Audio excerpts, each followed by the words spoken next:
आप सभी के अंदर विराजमान मेरे परम पिता परमात्मा को मेरा कोटि कोटि नमन। हमारा आज का विषय चक्र विज्ञान है। आप सभी सुनने वालों से मेरा निवेदन है कि आप सभी इस वीडियो को देखते हुए सुनिए, क्योंकि बिना देखे यह आपको उतनी अच्छे से समझ में नहीं आएगा। क्योंकि हम जिस 12 चक्रों की बात कर रहे हैं वे सब हमारे शरीर में कहाँ हैं इसका भी आपको पता चलेगा। और दूसरा निवेदन मेरा आप लोगों से ये भी है कि बिना गुरु के हम इस तरीके के ज्ञान को नहीं प्राप्त कर सकते। तो ये हमारी सबसे बड़ी भूल है, क्योंकि सारी सृष्टि में जो भी ज्ञान है वह सब ब्रह्मा जी की देन है। आदि अनादि काल से ही ब्रह्मा जी ने वेदों की रचना की और उसमें सारी सृष्टि का उन्होंने ज्ञान दे दिया था। तो ज्ञान के जो भी आज बोलता है, चाहे कोई संत हो, कोई महापुरुष हो, देव पुरुष हो, जो भी वह ज्ञान बोलते हैं तो वह कहीं अलग से नहीं आया हुआ होता है। वह लगभग सब इसी ग्रंथों का ही लिया हुआ है, इन वेदों से ही लिया गया है। इसीलिए इस ज्ञान के दाता ब्रह्मा जी हैं और वही सारी सृष्टि के गुरु भी हैं। इसके लिए गुरुवाणी तो यहाँ तक कहती है, ब्रह्मा गुरु है पिता है मेरा, शिव उपदेश बताया। कि ब्रह्मा जी मेरे गुरु भी हैं और पिता भी हैं। पिता इसलिए हैं कि इस सारी सृष्टि की रचना ब्रह्मा जी ने हुई है और शिव जी ने मुझे इस ज्ञान का उपदेश बताया है और शिव जी ने ही इस ज्ञान को सारे संसार में फैलाया। इस प्रकार हम देखते हैं कि सुखराम जी महाराज, रामचरण जी महाराज, राघव दास जी, दादू जी, कबीर साहब, गुरु नानक, सब ने यही भक्ति। सुखराम जी महाराज ने अपनी वाणी में यहाँ तक लिखा है, पढ़नते सुननते सीखनते परम धावम पावनते सही। यानी जो भी मनुष्य इस ग्रंथ को पढ़कर, सुनकर, सीखकर इस विधि को धारण करता है तो इस श्वास उश्वास की विधि में राम नाम की रटना करने पर वह धुन स्नेह अक्षर के रूप में जरूर जागृत होती है। इसमें आप गुरु करो या न करो, इससे कोई फर्क नहीं पड़ता है। इसे आप लोग घर बैठे अपने आप भी कर सकते हैं।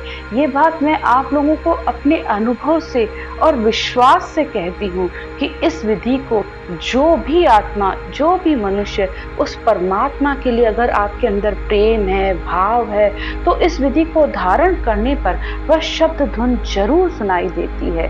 तो आप इसे सिर्फ सुनिए ही नहीं, इसे करिए भी जरूर। मैंने पिछले वीडियो में इसकी विधि भी बता रखी है, बस आप लोग इसे घर बैठे ही करिए। और हाँ, इसके लिए आपको, चाहे आप शिव के उपासक हैं या विष्णु के हैं या कृष्ण के, देवी के हैं, आप जिसे भी मानते हैं उसे जरूर उनकी पूजा अर्चना कीजिए। इसके लिए आपको कुछ भी छोड़ने की जरूरत नहीं है। बस इस विधि से आपको राम नाम की रटना के लिए कहा जा रहा है, क्योंकि राम नाम सत्य है और सत्य बोलने पर ही अगर मुक्ति है तो फिर इस राम नाम को ही लेना चाहिए ना। और मैं आप लोगों को एक बात और बता दूं, आप जिस भी देवी देवता को मानते हैं वे सब आपकी भक्ति में आगे बढ़ने में आपकी सहायता करेंगे। ये आप लोग थोड़े दिनों में अपने आप इस बात का अनुभव करने लगेंगे। अब हम बात करते हैं अपने 7वें चक्र की। तो गुरुवाणी कहती है कि आगे के 6 चक्रों को पार कर आत्मा जब 7वें चक्र पर आती है तो इसे शेष लोक भी कहते हैं और यहीं पर कुंडली जागरण भी होती है। बहुत से लोगों ने कुंडली जागरण के बारे में बहुत अनेक तरह की बातें कह रखी हैं। यहाँ पर शेष भगवान अपने 1000 मुख व 2000 जिह्वा से अक्षर ब्रह्म की रचना करते हैं, तभी वे इस पृथ्वी के भार को उठा पाते हैं। वे अपने फन को नीचे करके बैठे होते हैं। जब हंस आत्मा इस शब्द धुन के साथ यहाँ पर आती है तो वे इस धुन रूपी परमात्मा को अपना फन उठाकर नमन करते हैं। इस फन उठाने को ही कुंडली जागरण कहते हैं। ये जागृत होने पर आत्मा के अंदर ज्ञान, विवेक, बुद्धि, विवेक आने लगता है। शेष भगवान आत्मा को आगे जाने का इसमें रास्ता भी देते हैं। आपने बहुत सी भ्रांतियां सुन रखी थी जिसके बारे में हम फिर कभी बात करेंगे। अब हम बात करते हैं 8वें चक्र की। ये हमारा रीढ़ की हड्डी में होता है। जिस प्रकार हम बाहर देखते हैं कि सारे देवी देवता हैं, वही सारे देवी देवता हमारे शरीर के अंदर भी हैं।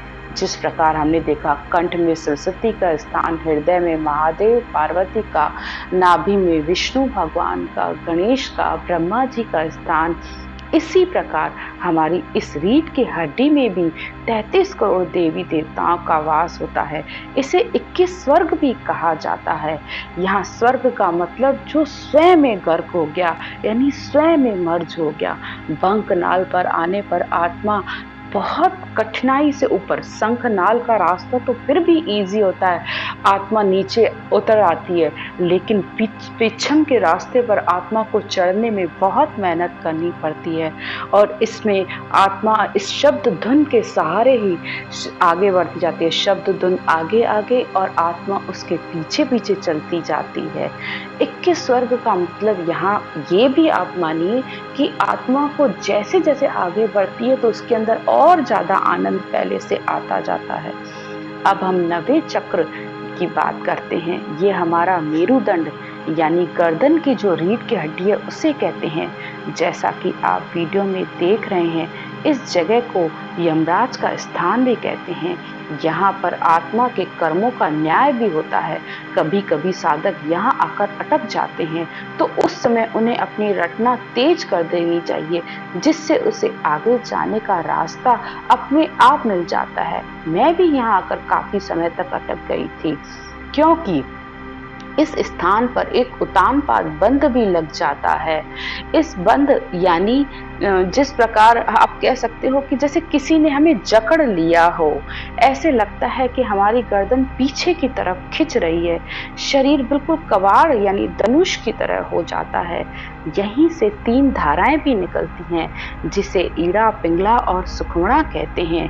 ईड़ा हमारे लेफ्ट कान की तरफ व पिंगला राइट तरफ होती है, और सुखमणा सिर के ऊपर होकर त्रिकुटी में आती है। तीनों धाराएं त्रिपुटी में यानी आज्ञा चक्र पर आकर मिलती हैं। 9वें चक्र को गौ कुंड भी कहते हैं। इस 9वें स्थान पर मन का सारा अहम भी खत्म हो जाता है। मनुष्य की बुद्धि पर इतना ज्ञान विवेक आ जाता है कि कोई आपकी निंदा करे या प्रशंसा, कोई फर्क नहीं पड़ता। आत्मा बस हर समय अपने परमात्मा प्राप्ति की भक्ति के लिए लीन रहती है। राम, आगे के 3 चक्रों की बात हम अगले वीडियो में करेंगे।